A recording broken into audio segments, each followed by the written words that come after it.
The wedding was almost over. The champagne was still golden in the glasses. The flowers hadn't wilted.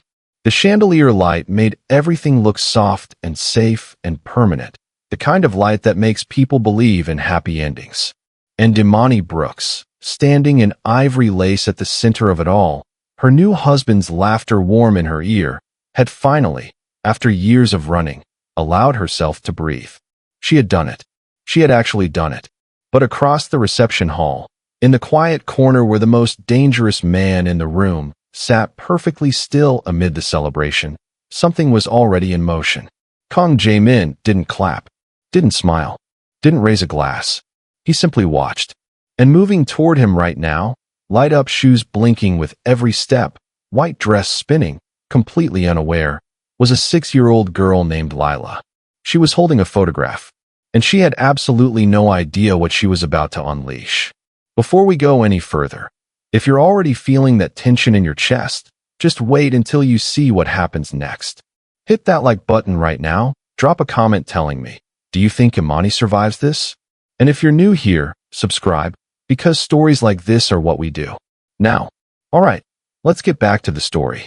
Hours before the ceremony, long before the music and the laughter and the soft gold light of the reception hall, Imani Brooks stood alone in the bridal suite, staring at a mirror she refused to fully trust. The woman reflected there looked composed, radiant even. Her gown hung in perfect ivory lines, delicate lace resting against her shoulders like something fragile and pure. Anyone looking at her would see a bride on the edge of a perfect life. But Imani had spent years understanding how appearances lie. She adjusted an earring that didn't need adjusting, smoothed a wrinkle that did not exist.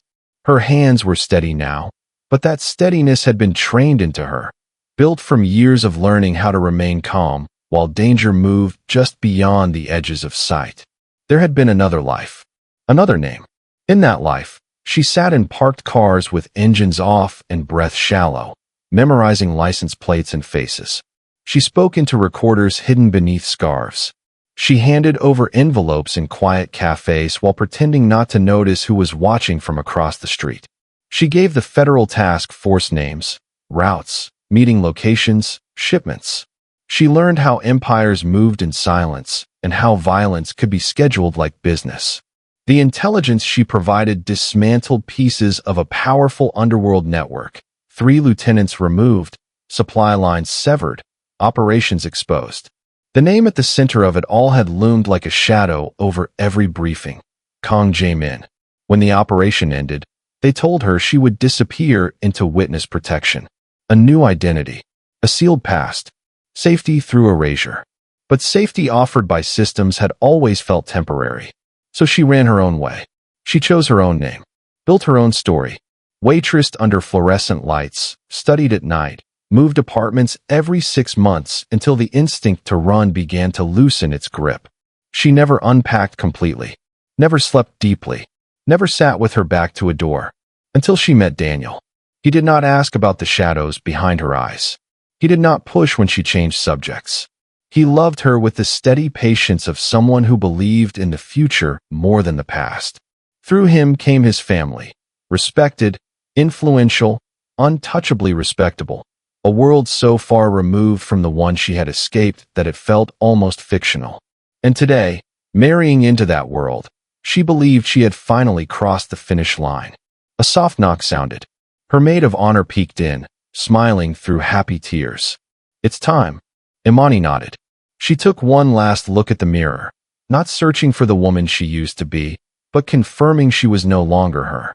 As she stepped into the hallway, the scent of fresh flowers drifting toward her, a strange thought brushed the edge of her mind.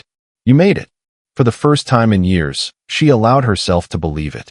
And that belief felt almost like peace. By the time the reception settled into its warm golden rhythm, the adults had relaxed into laughter, clinking glasses, and overlapping conversations that blurred into a comfortable hum. The band played something soft and familiar. Waiters moved like quiet choreography between tables. Champagne caught the light in thin crystal stems. For 6-year-old Lila Bennett, it was all unbearably dull. She had twirled in her white dress. She had chased a balloon until it escaped into the vaulted ceiling. She had eaten half a slice of cake and been told she could not have another. Grown-ups were talking about things that did not matter. No one needed rescuing. No one was playing. So she wandered. Her light-up shoes blinked with every step as she slipped past chairs and tablecloths and laughter that never noticed her absence. She followed a hallway lined with framed photographs and soft carpeting that swallowed the sound of her footsteps. At the end of it, a door stood slightly open. Inside was a quiet room where guests had left coats, purses, and carefully folded shawls. It smelled faintly of perfume and winter air trapped in fabric. Lila stepped in like an explorer entering a hidden cave. She touched a fur collar, dragged her fingers across smooth leather, peeked into a half-open handbag filled with lipstick and tissues and things adults considered important. Then she saw it. A small clutch purse rested on a chair, its clasp undone just enough for a folded piece of paper to slip free. Lila pulled it out carefully, unfolding the creases with solemn concentration. It was a photograph. In it stood the bride, but younger, laughing, her hair longer, her face softer with a kind of unguarded joy Lila had not seen today. Beside her stood a man with his arm around her shoulders. They looked close, like people who shared secrets, like family. Lila studied the picture, brow furrowed. She knew she should show a grown-up. That was what you did when you found something important. She folded it carefully and set off again. Back in the reception hall, her attention moved past familiar faces and landed on someone who looked far more interesting than anyone else in the room. He sat at a corner table, perfectly still amid the motion around him. His suit was dark, immaculate, his posture effortless. Men near him spoke quietly, leaning toward him as though sound itself required permission. He did not laugh. He did not fidget. He simply watched. Lila approached with the fearless certainty only children possess. She tugged gently at his sleeve. "Mister." The man turned his head slowly. His eyes were calm, deep, impossible to read. She held up the photograph. "Do you know this lady?" "She's the bride." Kong Jae-min took the picture. His gaze dropped to it. The shift was almost imperceptible, a tightening at the jaw, a stillness sharpening into something colder. The room continued laughing, unaware that gravity had subtly changed direction. He looked from the photograph to the bride across the room, radiant beneath the lights. Then back to the face beside her in the image. A man he had trusted once. A man who had betrayed him. A man who had died for it. A little girl. A photograph. And the most dangerous man in the room now knows exactly who the bride is. I need you to comment right now. What would you do if you were Imani in this moment? Run? Stay? Tell the truth? Drop it below. And if this story has you locked in, share it, because your friends need to be sitting down for this one. Okay, let's get back to the story. Kong Jae-min did not raise his voice. He did not look startled. He did not even look surprised. That was what made him terrifying. He studied the photograph for one final heartbeat, then folded it with careful precision along its existing crease. When he looked back at the little girl, the coldness that had momentarily sharpened his gaze was gone, replaced by something gentle enough to pass as ordinary. "You are very clever," he told her softly. Lila brightened, proud of herself in the uncomplicated way children are proud of small discoveries. He reached into his inner pocket and produced a wrapped candy, placing it into her waiting palm with ceremonial seriousness. "For bringing this to me." Her smile widened. "Mission accomplished." He nodded toward the dance floor. "Your parents are looking for you." She spun away without suspicion, her shoes blinking as she ran back into the warm glow of music and conversation, already absorbed again into the harmless orbit of childhood. Jaemin watched until she disappeared into the crowd. Then he rose. The wedding was almost over. The champagne was still golden in the glasses. The flowers hadn't wilted. The chandelier light made everything look soft and safe and permanent, the kind of light that makes people believe in happy endings. And Imani Brooks, standing in ivory lace at the center of it all, her new husband's laughter warm in her ear, had finally, after years of running, allowed herself to breathe. She had done it. She had actually done it. But across the reception hall, In the quiet corner where the most dangerous man in the room sat perfectly still amid the celebration, something was already in motion. Kang Jae-min didn't clap, didn't smile, didn't raise a glass. He simply watched. And moving toward him right now, light-up shoes blinking with every step, white dress spinning, completely unaware, was a 6-year-old girl named Lila. She was holding a photograph, and she had absolutely no idea what she was about to unleash. The movement was smooth, unhurried, the quiet unfolding of someone who understood that haste was a language spoken by the powerless. He buttoned his jacket, aligning the fabric with a small, habitual tug. Around him, the reception continued to pulse with laughter and clinking glassware. No one noticed the shift. No one ever did. He stepped away from the corner table and began to move through the room. Not toward the bride. Not yet. He walked with the patience of a man who understood that time itself could be an instrument. Guests drifted aside instinctively without knowing why. Conversations softened as he passed, then resumed once he was gone. His presence did not demand space, it rearranged it. Across the hall, Imani laughed at something her new husband whispered in her ear. Her head tilted back, eyes bright beneath the chandelier light. She looked like someone who had reached safety. Jaemin's gaze lingered for only a moment before shifting away, as though confirming a detail already known. A man approached from his left, close enough to speak without being heard, careful enough not to touch him. His second-in-command leaned in slightly, posture respectful, voice barely above breath. Jaemin did not slow his stride. He handed the folded photograph to the man without looking at him. Then he spoke 5 quiet words. "Find out who she is." The man nodded once and vanished into the currents of the reception, already dialing a number, already setting unseen machinery into motion. The band swelled into a livelier tune. Glasses lifted. Someone called for the bride and groom to kiss again. Applause rippled across the hall like harmless thunder.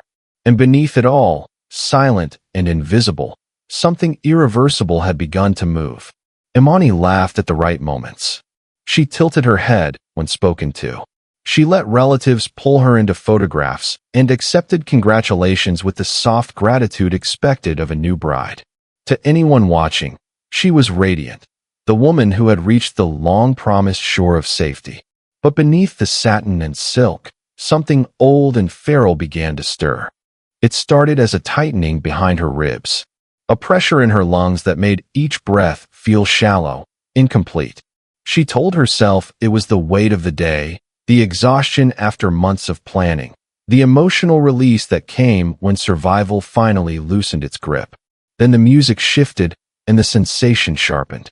Her eyes moved without permission, scanning the room the way they once had in crowded cafes, subway stations, courthouse corridors. Exit points, sightlines, refractions in glass, hands that stayed too still, faces that never smiled. Across the reception hall, she noticed a man she did not recognize adjusting his position near the main entrance. Another stood near the bar, appearing to study the champagne selection with too much focus. A third, half-shadowed near a pillar, touched his earpiece and turned away from the dance floor. Her pulse stumbled. She told herself it meant nothing. Important families brought security. Powerful guests arrived with protection. This was a high-profile wedding. Of course there would be men who watched instead of celebrated. Then she saw him. Kang Jae-min was no longer seated at the corner table. He moved through the reception with quiet deliberation, pausing occasionally, acknowledging greetings with polite nods that revealed nothing.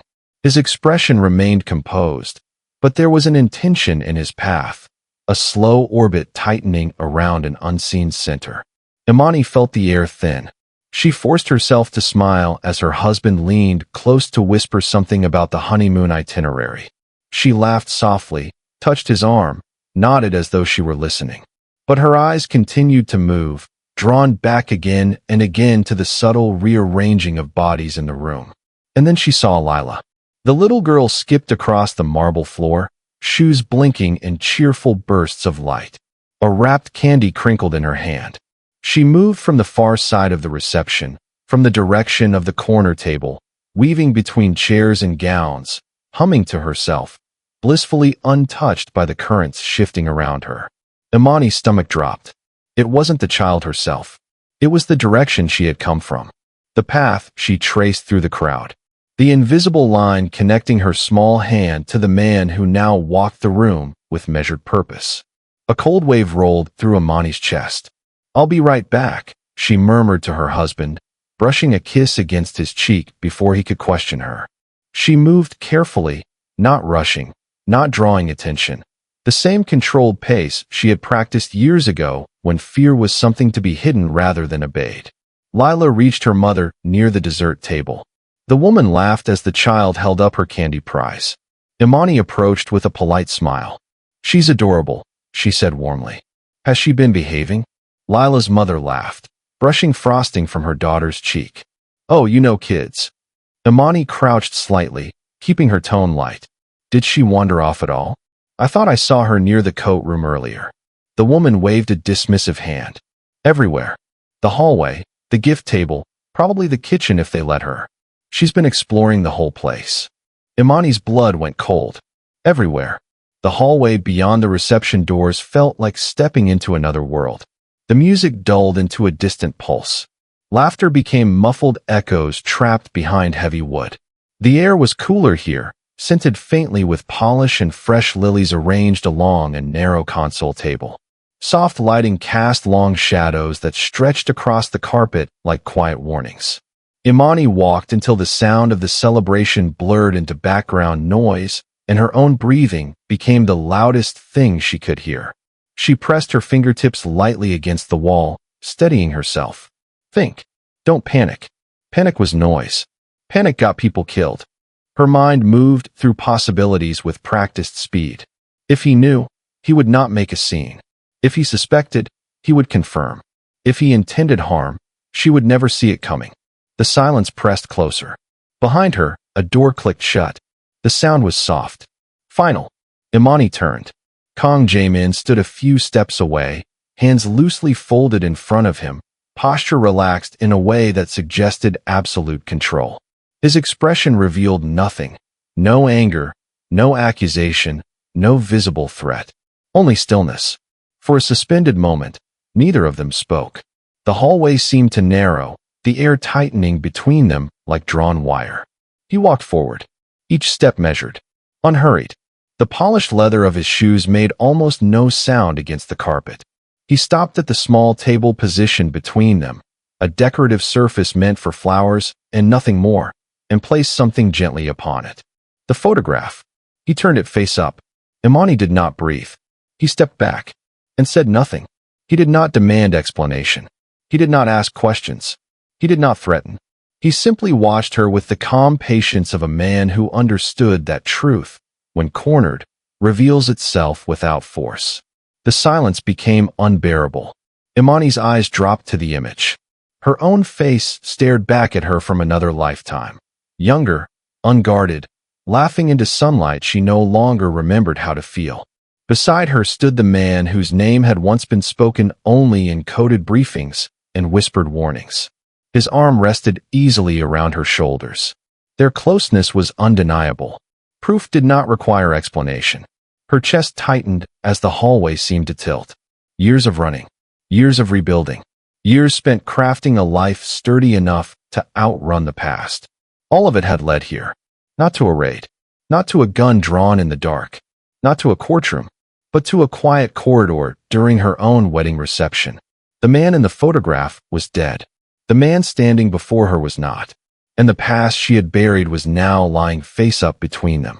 She realized, with a clarity so sharp it felt almost peaceful, that the moment she had spent years fleeing had finally caught up to her, not with violence, but with silence. And silence left nowhere to hide. He didn't threaten her. He didn't raise his voice. He just put the photograph down, and that silence was louder than anything he could have said. This is the moment everything hinges on. Comment what you think Imani is going to say. And if you haven't liked this video yet, do it now, because what comes next is going to absolutely floor you. Alright, back to the story. Imani did not move. For a moment she thought her legs might give out beneath her, that instinct would seize control and send her running toward the nearest exit, toward noise, toward witnesses, toward anything that might dilute the intensity of his gaze. But nothing in her moved. Perhaps because there was nowhere left to run. Perhaps because she was tired. Tired in a way that lived deep in the marrow.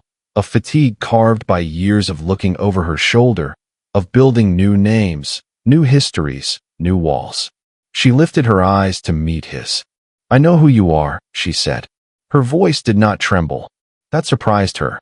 Kang Jae-min's head tilted slightly, not in denial, not in threat, but in something that looked dangerously close to approval. A small acknowledgement. As if she had chosen the correct move in a game neither of them had agreed to play. "Then you understand," he replied softly, "why this moment matters." His voice was calm, even, not loud, not harsh, precise, the kind of precision that left no space for misinterpretation. He gestured once toward the photograph resting between them. "You have one chance," he said. "Explain." No anger, no raised voice, no theatrical menace. Only a quiet finality that made the air feel thin. He was not a man who needed to threaten. Decisions, she realized, were simply things he made. Imani swallowed. Her heartbeat slowed instead of racing, a strange stillness settling over her, like the quiet at the center of a storm. "Before I do," she said, "I need to know one thing." His eyes sharpened slightly. "Ask." Her fingers curled at her sides. "Is the little girl safe?" The question hung between them, fragile and unexpected. For the first time, something in his composure shifted. Not weakness, surprise. A flicker, quick but unmistakable, crossed his face. "Lila," he said, as if testing the name. Imani nodded. He studied her in silence, recalculating. "She is fine," he said at last. "She is with my people." She was not harmed. Relief did not come like a wave. It arrived quietly, loosening something in her chest she had not realized was clenched. Jaemin watched that release happen, and something in his expression changed again, not softer, not kinder, but more attentive. "You are concerned for her," he observed. "Yes." A pause. In the distance, muffled laughter leaked through the heavy doors from the reception hall. Somewhere, glasses clinked. Music swelled and faded. Life continued only yards away. "You ask about a child," he said slowly, "when your own survival is uncertain." Imani held his gaze. "She didn't choose this," she replied. Silence settled once more, but it had shifted, its edge altered. Jaemin's eyes searched her face with renewed interest, as if seeing her for the first time rather than as a problem to be solved. It was not mercy, but it was enough. "Then speak," he said, and this time he listened. Imani took a deep breath, the weight she had carried for years pressing down like an iron band around her chest. The corridor was quiet except for the faint echo of laughter and music leaking through the doors behind her. She looked up at Kang Jae-min, his expression unreadable, every line of his body calm but alert, and she realized that he was waiting. Not for a confession, not for a lie, just for the truth, whatever it might be. "I need you to know," she began, her voice steady despite the tremor of memory. "Everything I've never told anyone." He inclined his head slightly, as if to say, "Proceed." "The man in the photograph," she said, letting her eyes flick briefly to the image on the table. "He wasn't just anyone. He was my brother." Her words hung in the air, fragile and heavy all at once.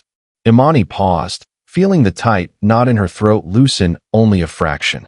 "He got tangled in your world," she continued, without understanding what it really was. "He was curious, reckless young.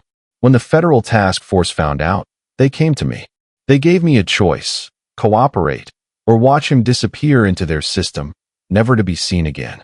Her fingers clenched at her sides, nails biting into her palms. "I didn't do it to destroy you," she said, the words tasting bitter even as they left her lips. "I did it to buy him time. Just time. But it wasn't enough. He didn't get out in time, and her voice cracked. I've carried that weight ever since." The hallway seemed to shrink, the walls pressing closer, amplifying the gravity of her confession. Every second stretched, heavy with years of fear, guilt, and longing. She had told no one this. Not the task force. Not friends. Not even herself fully. This was the truth, stripped of spin, of justification, of self-preservation. I wasn't a spy out of patriotism or greed, she whispered. I was a sister, desperate to save her brother. Her eyes met his, searching for understanding, for judgment, for something, anything, that might ease the relentless weight of the past. Jae-min remained still, the silence stretching between them like a taut wire. He didn't flinch. He didn't speak. He just watched, absorbing each word with a focus that made the room feel smaller, more intimate, more dangerous. There was no anger, no immediate reprisal, just the quiet, the kind of quiet that carved spaces for truth. And in that silence, Imani felt an unfamiliar flicker of relief. Not safety, not forgiveness, but acknowledgement. The moment stretched until it became almost unbearable. She told him everything. Every single thing she had buried for years came out in that moment. And Kang Jae-min, the man who never flinches, went completely still. Comment below. Did Imani make the right call? Do you think he'll let her go?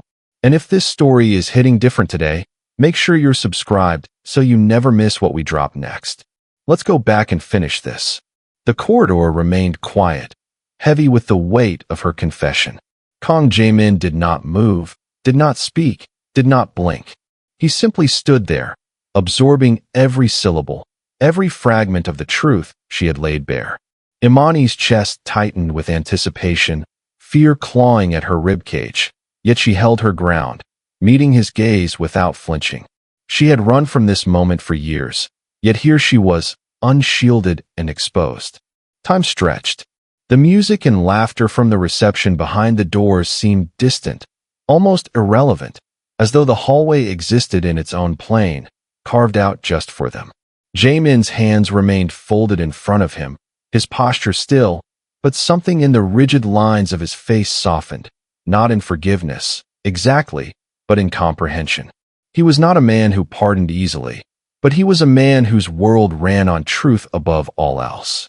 And what she had given him was the purest truth he had ever received about her choices, about the brother he had believed was a traitor. Slowly, almost imperceptibly, he reached forward.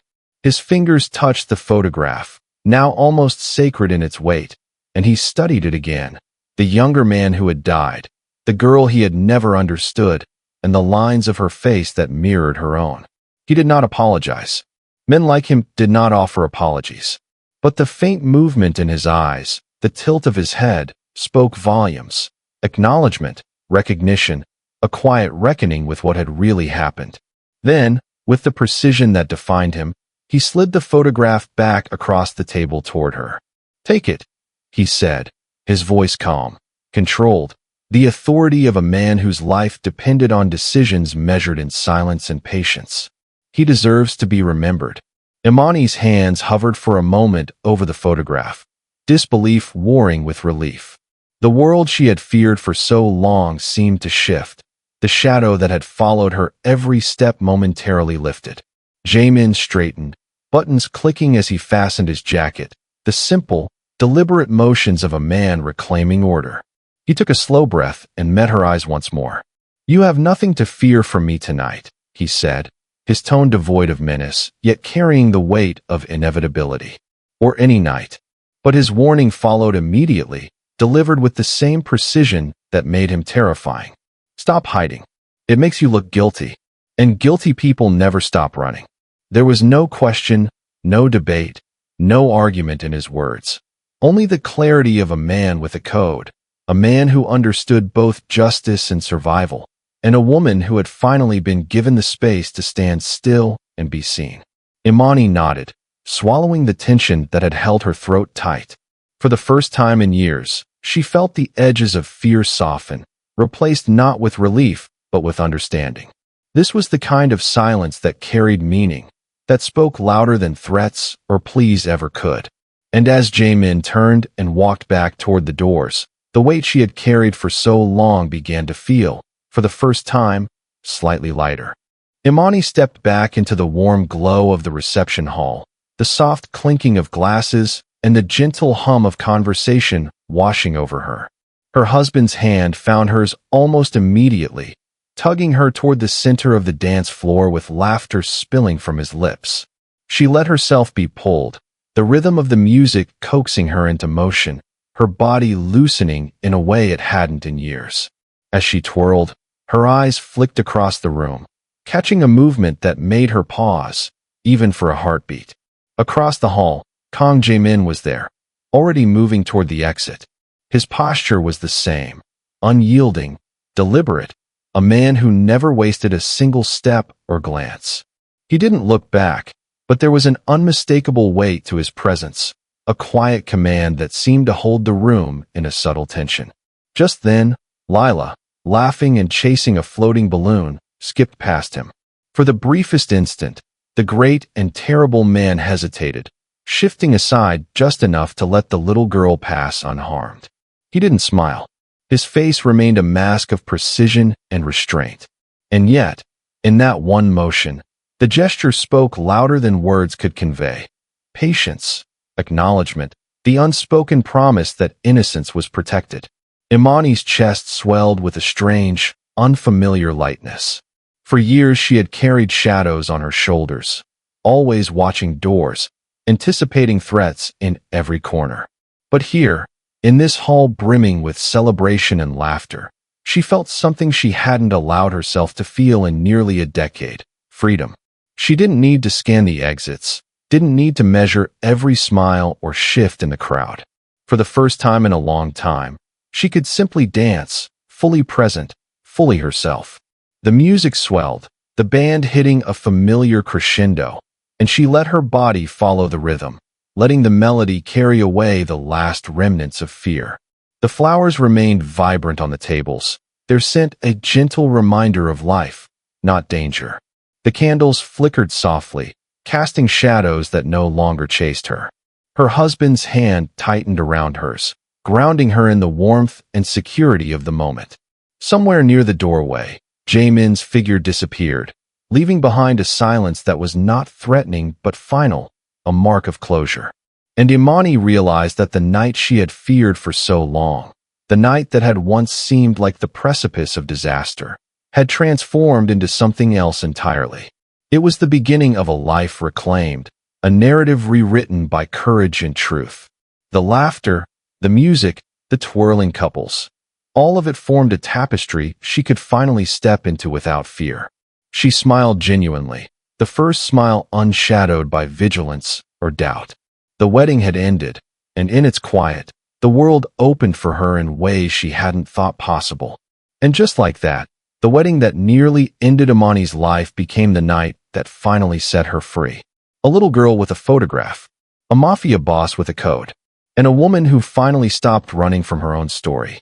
If this hit you the way I think it did, like this video, share it with someone who needs a story like this today, and comment the one word that describes how you're feeling right now. One word. I'll be reading every single one. And if you want more stories that feel like a full movie in one sitting, subscribe and hit that bell. We do this every single time. This has been your story. Thank you for watching. The champagne glasses were still on the tables. The flowers hadn't wilted. The music had stopped, but somehow, for the first time in years, Imani could finally hear the quiet. And in the quiet, she was no longer afraid.